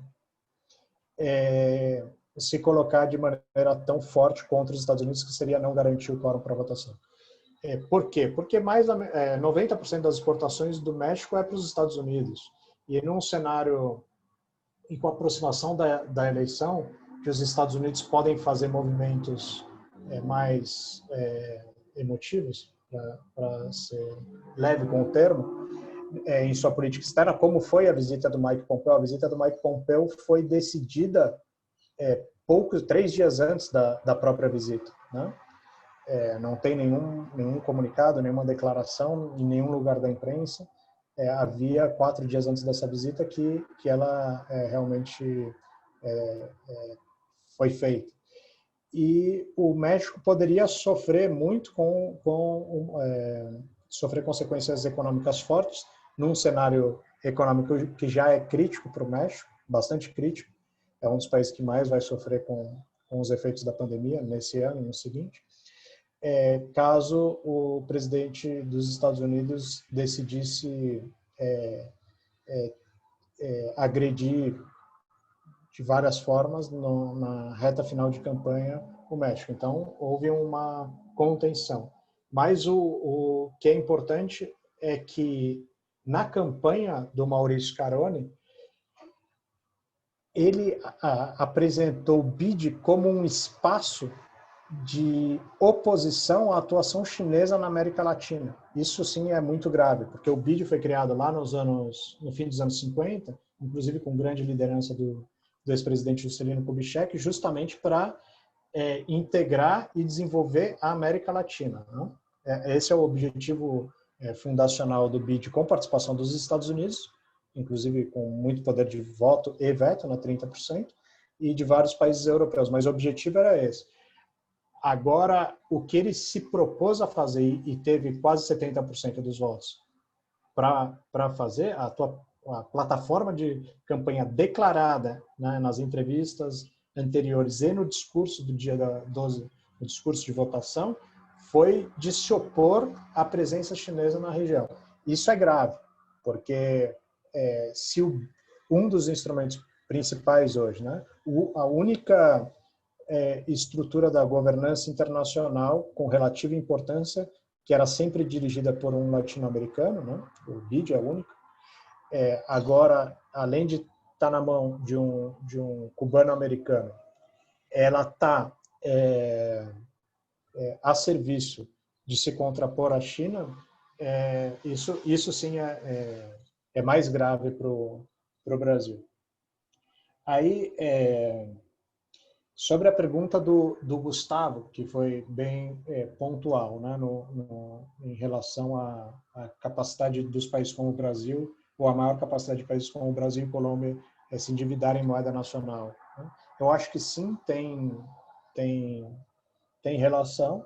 E um outro ponto importante para o Brasil, que diferencia principalmente da Argentina, mas também em alguma medida do México, é que o Brasil ainda tem uma quantidade de reservas internacionais bastante relevante, que permite que o país possa ter políticas anticíclicas mais consideráveis, né? Isso eu acho que diferencia também do México e principalmente da Argentina, né? Aí foram comentados sobre outros temas, mas acho que tem alguns minutos ainda. Eu deixaria o tempo para outras perguntas e aí, na volta, se houver, aí eu comento um pouco mais sobre a Venezuela, que foi o ponto aqui que eu não tratei muito. Obrigada, Pedro. A gente tem mais uma ou duas perguntas? Eu gostaria, se pudesse. Por favor, Felipe, faça a sua pergunta. Então, na última, acho que foi a Assembleia Geral da ONU, né? A gente teve 4 discursos que foram bastante marcantes. Que, para quem não assistiu, eu vou falar só um pouquinho deles. Que foi o discurso do anfitrião, em que ele pede para que não haja um clima de Guerra Fria ali naquele momento. O discurso do Brasil, onde o Brasil simplesmente resolveu mentir sobre tudo que estava acontecendo dentro do país. O discurso dos Estados Unidos, em que ele aproveitou aquele espaço para falar muito mais sobre as armas dos Estados Unidos e a produção bélica e militar dele do que para falar propriamente sobre os Estados Unidos. E a China, que teve um discurso bastante acalentador, né? Um pouco mais calmo. Ele foi o adulto da situação ali. E aí, todos eles são bastante divergentes, mas eles convergem para um único grande ponto, né? E o que eu queria perguntar é, primeiro, quais os efeitos desses discursos conflituosos que acabaram se encontrando na ONU como um efeito deles pós-pandemia, e se esses discursos eles foram produzidos intencionalmente ou se foi tudo um grande acaso que simplesmente se juntaram e saiu essa baderna que saiu. Obrigada, Felipe. Alguém tem mais uma pergunta para a gente encerrar ou já posso? Bira, vamos lá, Bira, pode fazer sua pergunta. Não, rapidinho. Eu acho que a situação aqui da América Latina é muito difícil, porque nos obriga a um desafio grande de tentar resolver a situação brasileira, o que também é uma tarefa não fácil. Porque, veja, uma pergunta para o Pedro, a situação da Argentina. Veja, os principais países aqui da América Latina são, do ponto de vista de importância populacional, econômica e territorial, são México e Argentina. A Argentina está numa situação muito difícil e não sei quais são as articulações possíveis dela para a sua equação econômica com o desastre que foi a gestão do Macri, né? Deixou um país numa situação difícil que começa um governo novo em plena 2 meses depois do início do governo argentino, alguns meses depois, nós estamos numa pandemia global que afeta inclusive a Argentina, mas todas as relações com o mundo todo, né? E o México, que tem um governo, tudo bem, de tradição democrática, mas é difícil de entender um pouco o comportamento do nosso companheiro AMLO, né? Do ponto de vista do comportamento dele na pandemia.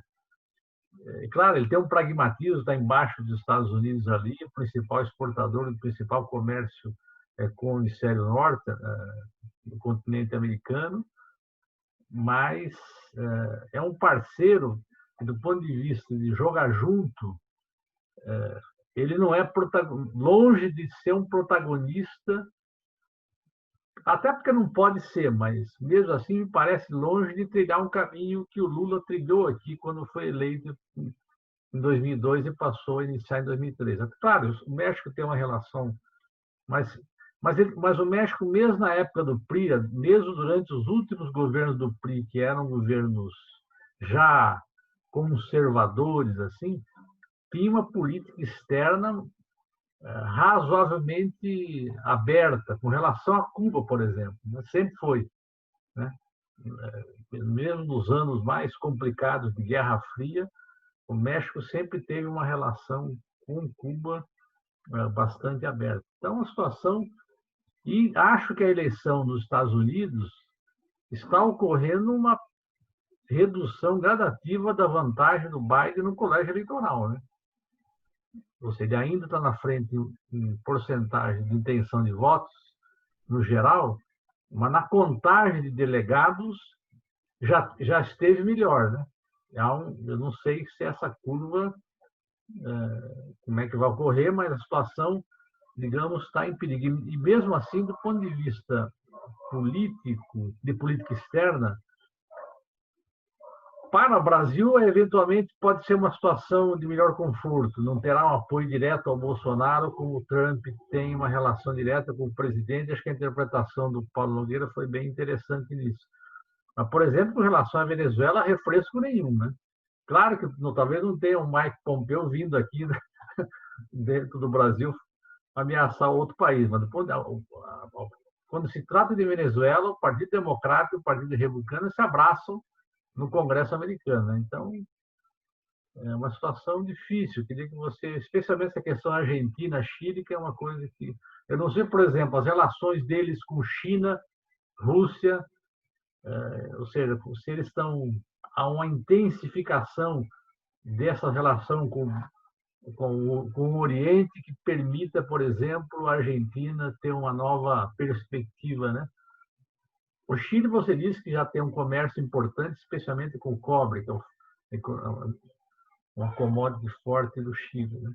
Bom, enfim, são preocupações aí que mostram a nossa responsabilidade e pedir até ajuda do Ladislau e do Vicente para a gente ganhar as eleições aqui em 2022, porque solucionando o problema brasileiro vai ficar mais fácil operar,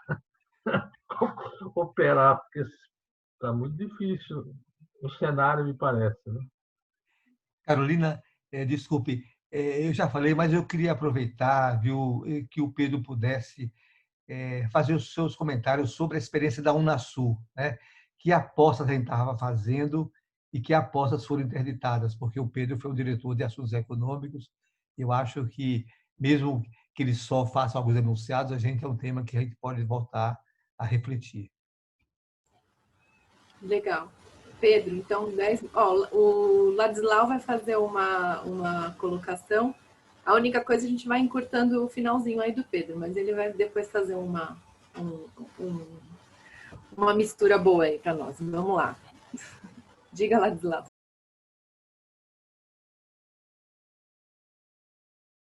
Seu microfone está fechado. Abre seu microfone. Tá pronto, sim. Não, Pedro, eu queria saber o que você vai fazer na vida. Quais são as tuas perspectivas?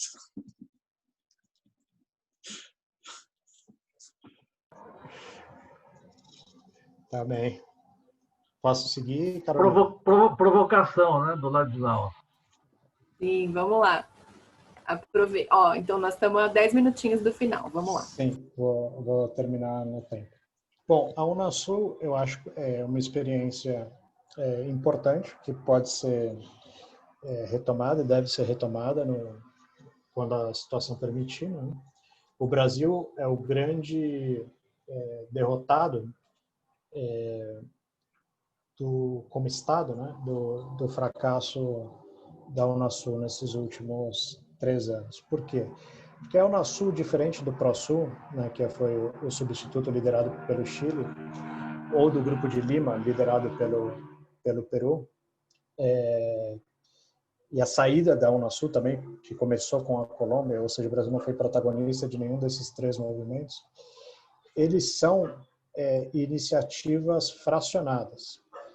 E o Paulo Nogueira, ele comentou, e acho que todos lembram, de um ponto que era interessante, que ele dizia que o Brasil liderava, mas tinha poucos liderados, porque havia outros 2 blocos com mais países da América do Sul. Mas eu entendo que o Brasil sim liderava, tanto é que as ações que o Brasil foi protagonista, como a Unasul e mesmo a CELAC, elas contaram com o apoio da unanimidade dos países da região. Então, o Tratado Constitutivo da Unasul foi assinado pelos 12 presidentes, ratificado pelos 12 parlamentos ali em poucos anos.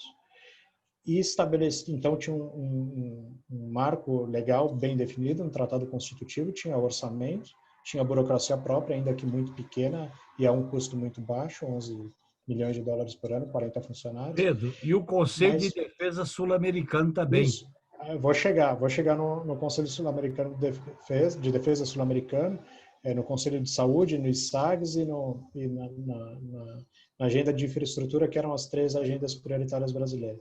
Mas o Brasil, ele atuava sempre em construir esse consenso regional, que era muito importante para as ambições globais do país.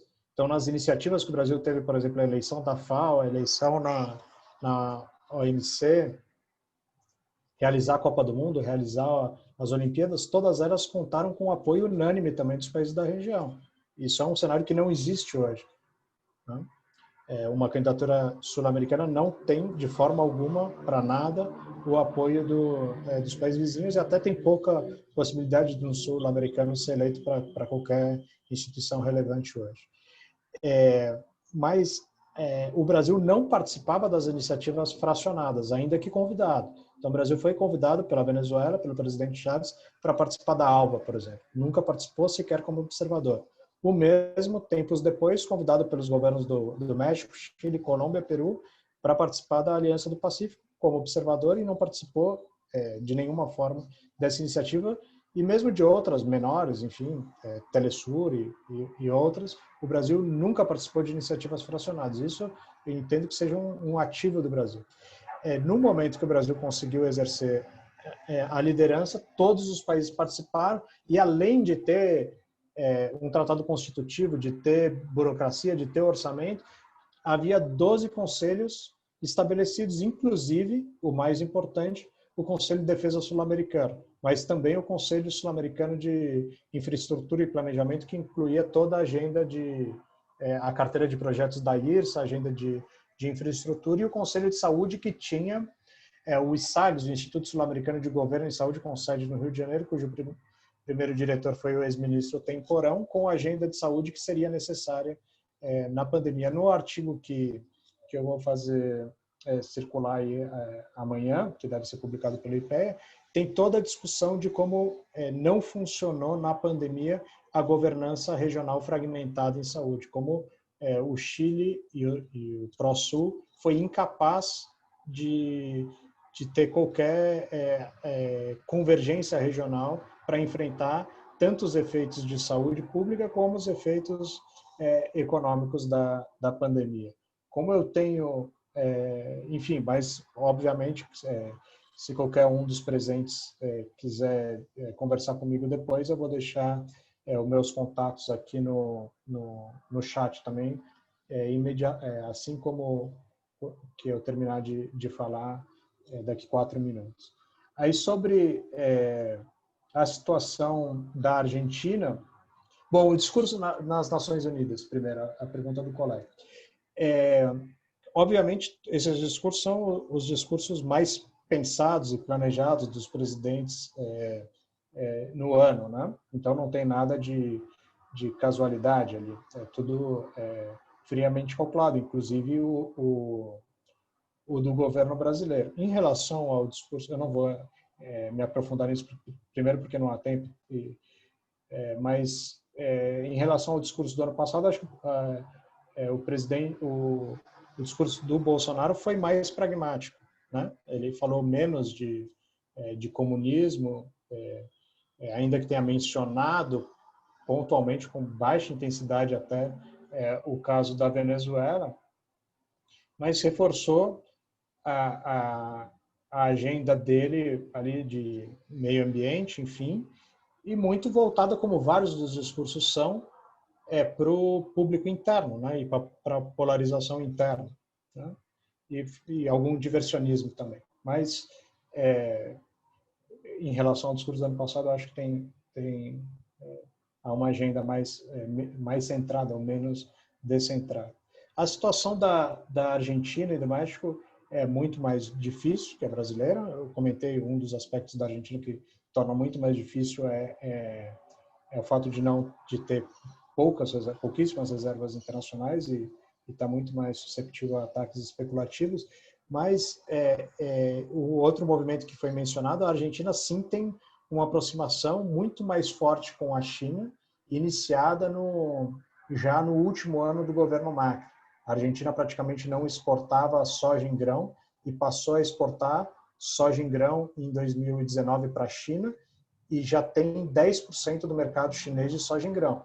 10% que foi mais ou menos o que diminuiu da participação brasileira. De tudo que a China importa de soja, que é um dos principais produtos agrícolas que a China importa, 75% vem dos países do Cone Sul, Brasil, Argentina e Paraguai, né? E Uruguai. Paraguai e Uruguai é bem menos, mas é algo considerável. E a China tem uma estratégia para a região que não é... Os empréstimos chineses não são oferecidos conforme critérios de risco e rentabilidade. Tanto que do total do estoque da dívida chinesa para a América Latina e Caribe, que é de 135 bilhões de dólares, mais de 60 bilhões de dólares exclusivamente da Venezuela, 47% do estoque da dívida. E, inclusive, com um empréstimo importante em 2018 de 5 bilhões de dólares, quando as reservas internacionais da Venezuela já eram inferiores a 10 bilhões de dólares e não tinha nenhuma condição de garantir aquilo. Ela garante com exportação futura, 20, 25 anos, de 400 a 450 mil barris diários, algo que ela não consegue honrar hoje.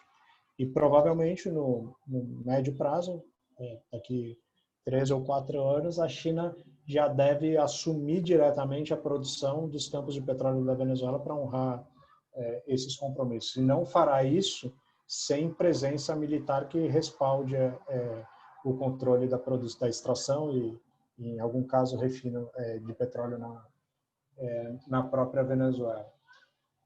Não vai dar tempo, mas se alguém tiver interesse também, eu tenho bastante material sobre isso e texto sobre a presença e interesses da China e Estados Unidos, que não deu para comentar também, mas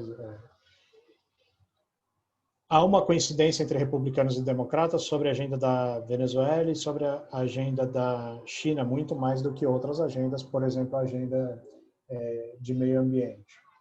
Porém, no governo Obama, foram desenhadas as sanções para a Venezuela em 14 e elas não foram executadas em 15 e 16, momento que a prioridade da agenda hemisférica dos Estados Unidos para a América Latina e Caribe era a abertura cubana.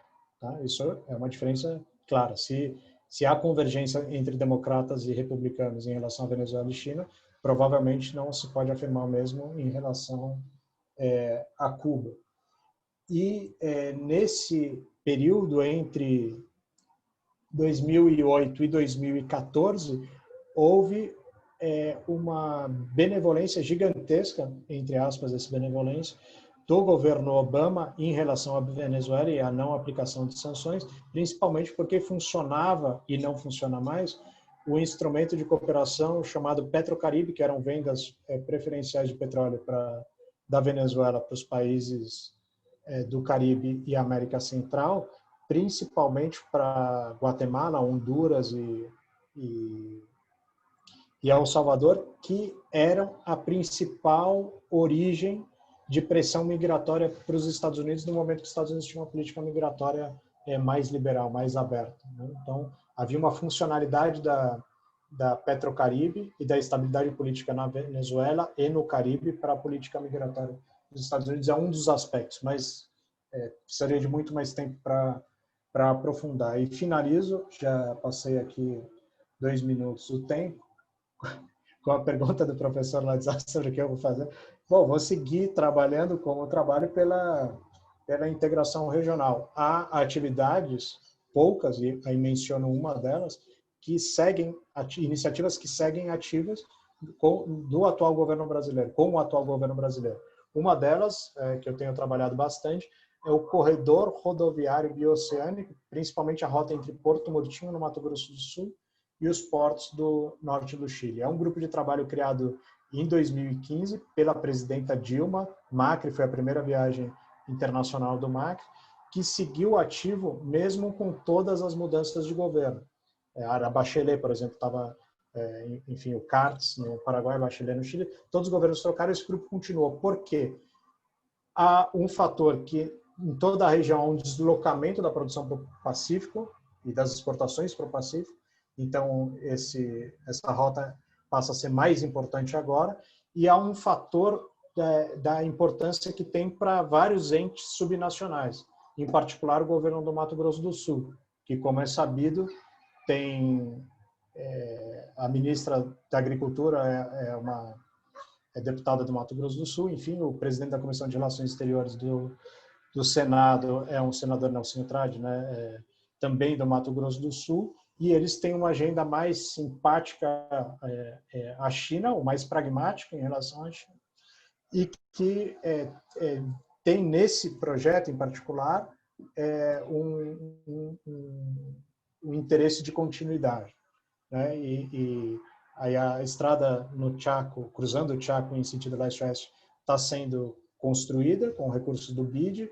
A margem direita de Itaipu está financiando a ponte entre Porto Murtinho e Carmelo Peralta. Enfim, isso vai trazer economias muito grandes.